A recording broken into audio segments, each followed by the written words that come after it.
បងសំឡាញ់តែស្ដីពេលជួបបងកាលណា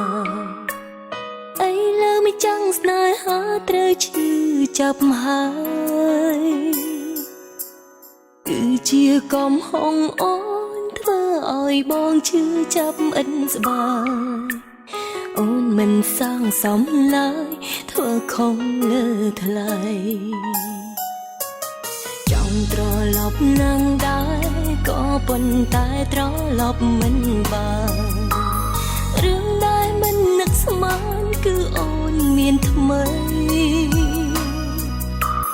ពេលដែលនឹកឃើញបងតែងតែលួចខលទៅរកថ្លៃលឺរីងធូនប្រាប់ណៃបងនៅស្មោះស្ដាប់រីងធូនបងទឹកភ្នែកអូនក៏ហូរស្រង់ចង់ចំរៀងនៃស្មោះរបងប្រពើទូអូនខំប៉ុណ្ណាក៏បងចិនតុងថាអូនត្រូវហើយទៀមទារស់នៅក្បែរអូនថ្ងៃមួយ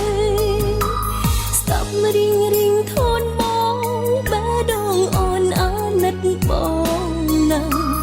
ហើយចង់ឲ្យបងផ្លូវឈប់គិតឈប់ព្រួយនៅលើផែនដីនេះមិនមែនមានតែរូបអូនមួយកាត់ចិត្តហើយឈប់ព្រួយអូនជ្រុលខំហើយ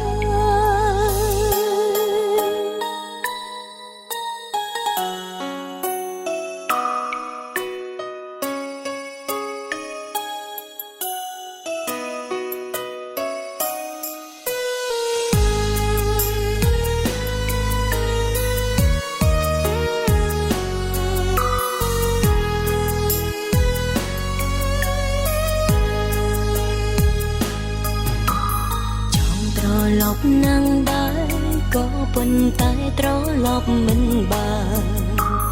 រឿងដែលមិននឹកស្មានគឺអូនមានថ្មីពេលដែលនឹកឃើញបងតែងតែលួចខលទៅរកថ្លៃលឺរីងធូនប្រាប់ណៃបងនៅស្មោះ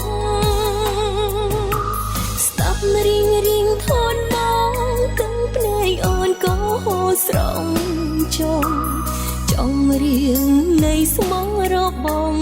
ប្រពើទូអូនខំប៉ុណ្ណាក៏បងចាត់ទុំថាអូនត្រូវហើយទៀមទារស់នៅក្បែរអូនថ្ងៃមួយ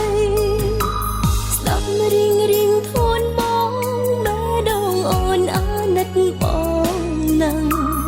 ហើយចង់ឲ្យបងផ្លាំងឈប់គិតឈប់ព្រួយនៅលើផែនដីនេះមិនមែនមានតែរូបអូនមួយកាត់ចិត្តហើយឈប់ព្រួយអូនជ្រុលខំហើយកាត់ចិត្តហើយឈប់ព្រួយអូនជ្រុលខំ